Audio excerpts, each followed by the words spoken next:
ನಮಸ್ಕಾರ, ಕನಸು ನ್ಯೂಸ್ಗೆ ಸ್ವಾಗತ. ಈಗ ಮುಖ್ಯಾಂಶಗಳು. ಮಹಾಶಿವರಾತ್ರಿ ಅಮಾವಾಸ್ಯೆಯ ಪ್ರಯುಕ್ತ ಶ್ರೀ ಅಮೃತೇಶ್ವರ ದೇವರಿಗೆ ವಿಶೇಷ ಪೂಜೆ. ದೇವಘಾಟ್ ಬಳಿಯಲ್ಲಿರುವ ಚಾಲುಕ್ಯರ ದೊರೆ 2ನೇ ಸೋಮೇಶ್ವರ ನಿರ್ಮಿಸಿದ ಶ್ರೀ ಅಮೃತೇಶ್ವರ ದೇವಸ್ಥಾನದಲ್ಲಿ ಮಹಾಶಿವರಾತ್ರಿ ಪ್ರಯುಕ್ತ ಅನ್ನ ಸಂತರ್ಪಣೆ. ಹಿರಿಯ ಪತ್ರಕರ್ತ ವಸಂತ್ ಕುಮಾರರ 3ನೇ ಕಣ್ಣಿಗೆ ಕ್ಯಾಮೆರಾ ಗೋಚರಿಸಿದ ಬೃಹತ್ ಆಕಾರದ ಮೊಸಳೆ. ಅರಣ್ಯ ಇಲಾಖೆಯವರಿಗೆ ಈ ಮೂಲಕ ಎಚ್ಚರಿಕೆ. ಗಂಗಾವತಿಯ ಇತಿಹಾಸ ಪ್ರಸಿದ್ಧ ವಿಜಯನಗರ ಹಾಗೂ ಆನೆಗೊಂದಿ ಸಂಸ್ಥಾನ ವ್ಯಾಪ್ತಿಯ ಗಂಗಾವತಿಯ ದೇವಘಾಟ್ ಬಳಿಯಲ್ಲಿರುವ ಚಾಲುಕ್ಯರ ದೊರೆ 2ನೇ ಸೋಮೇಶ್ವರ ನಿರ್ಮಿಸಿದ ಶ್ರೀ ಅಮೃತೇಶ್ವರ ದೇವಸ್ಥಾನದಲ್ಲಿ ಮಹಾಶಿವರಾತ್ರಿ ಅಮಾವಾಸ್ಯೆಯ ದಿನವಾದ ಮಂಗಳವಾರದಂದು ವಿಶೇಷ ಪೂಜಾ ಕಾರ್ಯಕ್ರಮಗಳು ಹಾಗೂ ಭಕ್ತರಿಗೆ ಅನ್ನದಾಸೋಹ ವ್ಯವಸ್ಥೆಯನ್ನು ನಡೆಸಲಾಗಿತ್ತು. ದೇವಸ್ಥಾನದ ಪ್ರಧಾನ ಅರ್ಚಕ ಹನುಮಂತಪ್ಪ ಶ್ರೀ ಅಮೃತೇಶ್ವರ ದೇವರಿಗೆ ಜಲಾಭಿಷೇಕ, ಪಂಚಾಮೃತಾಭಿಷೇಕ, ಅಷ್ಟೋತ್ತರ ಪಾರಾಯಣ ಮತ್ತಿತರ ಧಾರ್ಮಿಕ ಪೂಜಾ ಕಾರ್ಯಕ್ರಮಗಳನ್ನು ನಡೆಸಿದರು. ಇದೇ ಸಂದರ್ಭದಲ್ಲಿ ಶ್ರೀ ಗಂಗಾ ಪರಮೇಶ್ವರಿ ಭಜನಾ ಮಂಡಳಿಯ ಶ್ರೀಮತಿ ಸುಮತಿ ದುರ್ಗಾದಾಸ್ ಸದಸ್ಯರು 2 ಗಂಟೆಗಳ ಕಾಲ ಭಜನೆ ಮಾಡಿ ತಮ್ಮ ಭಕ್ತಿ ಭಾವವನ್ನು ಸಮರ್ಪಿಸಿದರು. ಈ ಸಂದರ್ಭದಲ್ಲಿ ಸುಮತಿ ದುರ್ಗಾದಾಸ್ ಮಾತನಾಡಿ, ಇತಿಹಾಸ ಪ್ರಸಿದ್ಧ ದೇವಾಲಯಗಳು ಸರಕಾರದ ಜೀರ್ಣೋದ್ಧಾರಕ್ಕೆ ಮುಂದಾಗಬೇಕು. ಭಕ್ತರು ಧಾರ್ಮಿಕ ಆಚರಣೆಗಳ ಮೂಲಕ ಸಂಘಟಿತರಾಗಿ ಸನಾತನವನ್ನು ಉಳಿಸಿ ಬೆಳೆಸುವ ಕಾರ್ಯವಾಗಬೇಕೆಂದು ಸಲಹೆ ನೀಡಿದರು. ದೇವಸ್ಥಾನ ಸೇವಾ ಸಮಿತಿ ಅಧ್ಯಕ್ಷ ಹನುಮಂತಪ್ಪ ಈಡಿಗರ್ ಮಾತನಾಡಿ, 15 ವರ್ಷಗಳಿಂದ ಶ್ರೀ ಅಮೃತೇಶ್ವರ ದೇವಸ್ಥಾನ ಸಮಿತಿ ಹಾಗೂ ಸದ್ಭಕ್ತರು ವಿಪ್ರ ದೇವಘಾಟ್ ಬಳಿಯಲ್ಲಿರುವ ಸದರಿ ದೇವಸ್ಥಾನದ ಸರ್ವತೋಮುಖ ಅಭಿವೃದ್ಧಿಗೆ ಶ್ರಮಿಸಲಾಗುತ್ತಿದೆ. ಅತ್ಯಂತ ಶಕ್ತಿಪೀಠವಾದ ದೇವಸ್ಥಾನದ ಅಭಿವೃದ್ಧಿಗೆ ಸರ್ಕಾರ ಮುಂದಾಗಬೇಕೆಂದು ತಿಳಿಸಿದರು. ಈ ಸಂದರ್ಭದಲ್ಲಿ ರಮೇಶ್ ಈಡಿಗರ್, ರಾಜು ನಾಗರಾಜ್ ಇತರರು ಉಪಸ್ಥಿತರಿದ್ದರು. ಅಪಾರ ಭಕ್ತಾದಿಗಳು ಪಾಲ್ಗೊಂಡು ದರ್ಶನ ಪಡೆದು ಪುನೀತರಾದರು. ಹಿರಿಯ ಪತ್ರಕರ್ತ ವಸಂತ್ ಕುಮಾರರ 3ನೇ ಕಣ್ಣಿಗೆ ಗೋಚರಿಸಿದ ಬೃಹತ್ ಮೊಸಳೆ. ಇದೇ ಸಂದರ್ಭದಲ್ಲಿ ದೇವಸ್ಥಾನದ ವರದಿಗಾಗಿ ತೆರಳಿದ್ದ ಹಿರಿಯ ಪತ್ರಕರ್ತರಾದ ವಸಂತ್ ಕುಮಾರ್ ಅವರ 3ನೇ ಕಣ್ಣಾದ ಕ್ಯಾಮೆರಾ ಕಣ್ಣಿನಲ್ಲಿ ದೇವಸ್ಥಾನದ ಮುಂಭಾಗದಲ್ಲಿರುವ ದೇವಘಾಟದ ನದಿ ಪಾತ್ರದಲ್ಲಿ ಬೃಹತ್ ಮೊಸಳೆಯೊಂದು ಸೆರೆಯಾಗಿದ್ದು ದೇವಸ್ಥಾನಕ್ಕೆ ಆಗಮಿಸಿದ ಭಕ್ತರಲ್ಲಿ ಆತಂಕವನ್ನುಂಟು ಮಾಡಿತು. ಇದಕ್ಕೆ ಸಂಬಂಧಿಸಿದಂತೆ ಮತ್ತೋರ್ವ ಪತ್ರಕರ್ತ ಪಿ ದಶರಥರಾವ್ ಮಾತನಾಡಿ, ಈಗಾಗಲೇ ರೈತರು ಸದರಿ ನದಿಯಲ್ಲಿ 3-4 ಮೊಸಳೆಗಳು ಇವೆ ಎಂಬ ಈ ಹಿಂದಿನ ರೈತರ ಹೇಳಿಕೆಗಳು ಇಂದು ಸ್ಪಷ್ಟವಾಗಿ ಗೋಚರಿಸಿತು.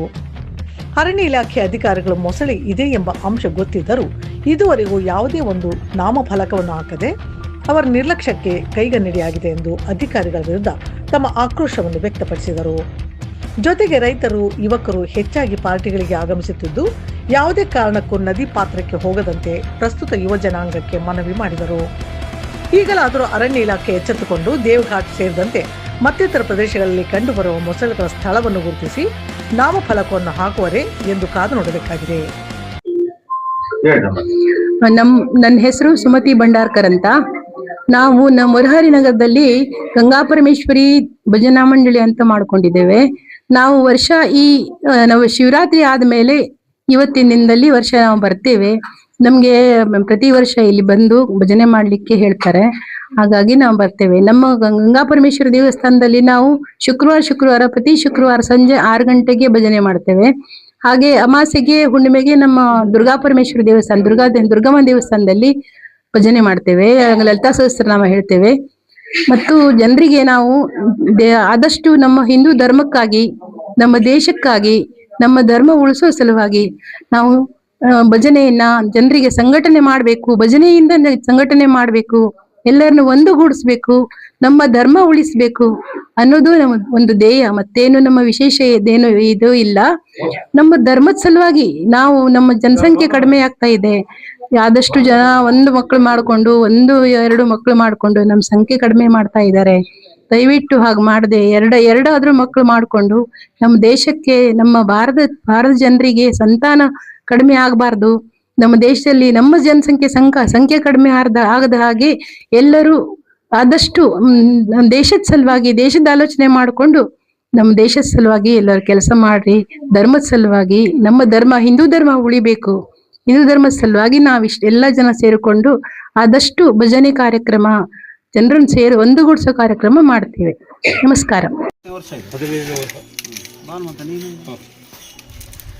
ವರ್ಷದಂತೆ ಈ ವರ್ಷವು 15ನೇ ವರ್ಷದ ನಿಮಿತ್ತ ಅನ್ನ ಸಂತರ್ಪಣಾ ಕಾರ್ಯಕ್ರಮ ಶ್ರೀ ಅಮೃತೇಶ್ವರ ದೇವಸ್ಥಾನದಲ್ಲಿ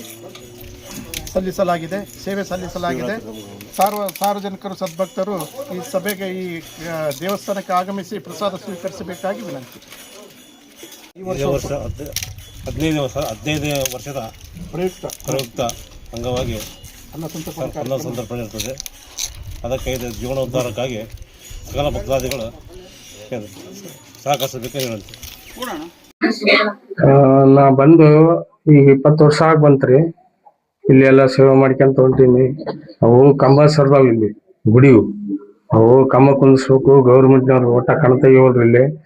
ನಮಗೇನು ಏನು ಪಗಾರ ಇಲ್ಲ ಏನಿಲ್ಲ, ಸುಮ್ಮನೆ ಸೇವೆ ಮಾಡ್ಕೊಂತ ಹೊಂಟೀನಿ. ಈಗ ಭಕ್ತರು ಹಿರಿಯರ ಸಮಾಜ ಎಲ್ಲರೂ ಬಂದು ಬಹಳ ಸೌಲಭ್ಯ ಮಾಡ್ತಾರೆ ಇಲ್ಲಿ. ನಮ್ಮ ಯಜರಾಮ ದೊಣ್ಣೆ ಪೈಕಿ ಎಲ್ಲರೂ ಹಿರಿಯರ ಸಮಾಜ ಮಾಡಕತ್ತಾರ. ಎಲ್ಲಾರು ಈ ರೈತರನ್ನು ಕಲ್ತಾರ, ಎಲ್ಲರೂ ಕಲ್ತಾರ. ಇದು ಜಾತ್ರೆ ಬೇಸಿ ನಡೆಯಕತ್ತೈತಿ. ಈಗ ಸುಮಾರು 15-20 ವರ್ಷದಿಂದ ಹಿಂಗ ನಡೆಯಕತ್ತೈತಿ ನೋಡ್ರಿ, ಬೇಸೈತಿ. ಆದ್ರ ಇದು ಗುಡಿದು ಇಂಪ್ರೂವ್ಮೆಂಟ್ ಮಾಡ್ಬೇಕಂದ್ರೆ ಗೌರ್ಮೆಂಟ್ ಕಣ್ ತೆಗಿಬೇಕು. ಅವು ಕಂಬ ಸರ್ದ್ಬಿಟ್ಟವು. ಕಂಬ ಮೇನ್ ಕುಂದಿಸ್ಬೇಕು ಅವನ್ನ. ಇಲ್ಲಿ ಗುಡಿ ಬಿತ್ತಂದ್ರ ನಮ್ಮ ಹಿಂದೂ ಧರ್ಮ ಉಳಿಯಲ್ಲ ಅಷ್ಟೇ ನೋಡು. ಇದು ಇಂಥ ಗುಡಿ ಕಟ್ಟಕ್ ಆಗಲ್ಲ. ಇದು ಹಂಪಿದು ಶ್ರೀಕೃಷ್ಣ ದೇವರ ಮಾಡಿದಂತ ಗುಡಿ ಏನ್ರಿ. 5 ಲಿಂಗದಾಗ ಇದು ಪಂಚಲಿಂಗ, ಈಶಾನ್ ದ್ವಾರ ಬಾಗಿಲು ಅಂತದ್ದು ಮಾಡಿ.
ಇವತ್ತು ಒಂದು ಎಚ್ಚರಿಕೆ ವಿಷಯ ಏನಪ್ಪ ಅಂತಂದರೆ, ವಿಜಯನಗರ ಸಾಮ್ರಾಜ್ಯದ ಕಾಲದಲ್ಲಿ ನಿರ್ಮಾಣವಾಗಿರುವಂಥ ದೇವಘಾಟದ ಶ್ರೀ ಅಮೃತೇಶ್ವರ ದೇವಸ್ಥಾನದ ಮುಂಭಾಗದಲ್ಲಿರುವಂಥ ಒಂದು ನದಿಯಲ್ಲಿ ರೈತರು ಹೇಳುವ ಪ್ರಕಾರ 2-3 ಮೊಸಳೆಗಳು ಇದೆ ಅಂತೇಳಿ ಹೇಳ್ತಾ ಇದ್ದಾರೆ. ಜನಗಳಿಗೆ, ಆಮೇಲೆ ನಮ್ಮ ರೈತಾಪಿ ವರ್ಗದವರಿಗೆ ಹೇಳೋದಿಷ್ಟೇ, ಈ ಒಂದು ಸ್ಥಳದಲ್ಲಿ ಬರುವಾಗ ತುಂಬ ಎಚ್ಚರಿಕೆಯಿಂದ ಓಡಾಡಬೇಕಂತ ಕೇಳ್ಕೊಳ್ತೇನೆ. ಹಾಗೆಯೇ ಭಾಳಷ್ಟು ಜನರು ಈ ಪ್ರದೇಶದಲ್ಲಿ ಪಾರ್ಟಿಗಂತ ಬರ್ತಾರೆ. ಪಾರ್ಟಿಗಂತ ಬಂದಾಗ ಇಲ್ಲೆಲ್ಲ ಈಜಾಡುವಂಥ ಸಂದರ್ಭ ಅವೆಲ್ಲ ಮಾಡ್ತಾರೆ. ಆ ಕಾರಣಕ್ಕೆ ಅವ್ರಿಗೆ ಕೂಡ ವಿನಂತಿ ಮಾಡಿಕೊಳ್ತೇನೆ, ಅವರು ಕೂಡ ನದಿ ಪಾತ್ರದಲ್ಲಿ ಇಳಿಬಾರ್ದಂತ ಕೇಳ್ಕೊಳ್ತಾ, ಜೊತೆಗೆ ಅರಣ್ಯ ಇಲಾಖೆಯವರು ಇಲ್ಲಿ ಮೊಸಳೆಗಳಿವೆ ಅಂತೇಳಿ ಎಚ್ಚರಿಕೆ ಒಂದು ನಾಮಫಲಕವನ್ನು ಹಾಕಿದರೆ ಇನ್ನೂ ಅನುಕೂಲವಾಗುತ್ತದೆ ಅನ್ನೋದು ನನ್ನ ಅಭಿಪ್ರಾಯ. ಈ ನಿಟ್ಟಿನಲ್ಲಿ ಅರಣ್ಯ ಇಲಾಖೆಯವರು ಆದಷ್ಟು ಶೀಘ್ರಗತಿಯಲ್ಲಿ ಎಚ್ಚರಿಕೆ, ಮೊಸಳೆಗಳಿದೆ ಎಚ್ಚರಿಕೆ ಎನ್ನುವ ನಾಮಫಲಕವನ್ನು ಅಳವಡಿಸಿದರೆ ಮುಂದಾಗುವ ಅನಾಹುತವನ್ನು ನಾವು ತಪ್ಪಿಸ್ಬೋದಂತ ನಾನು ಈ ಮೂಲಕ ಹೇಳುತ್ತಾ, ರೈತ ಬಾಂಧವರಲ್ಲಿ ಮತ್ತು ಗಂಗಾವತಿಯ ಜನರಲ್ಲಿ ಈ ತುಂಗಭದ್ರಾ ಏನು ನದಿ ಪಾತ್ರದಲ್ಲಿ ಇಳಿಯುವಾಗಲಾದರೂ ತುಂಬ ಎಚ್ಚರಿಕೆಯಿಂದ ಇರಬೇಕಂತೇಳಿ ತಮ್ಮಲ್ಲಿ ಕಳಕಳಿಯಿಂದ ಎಚ್ಚರಿಕೆಯ ವಿನಂತಿಯನ್ನು ಮಾಡಿಕೊಳ್ತಾರೆ.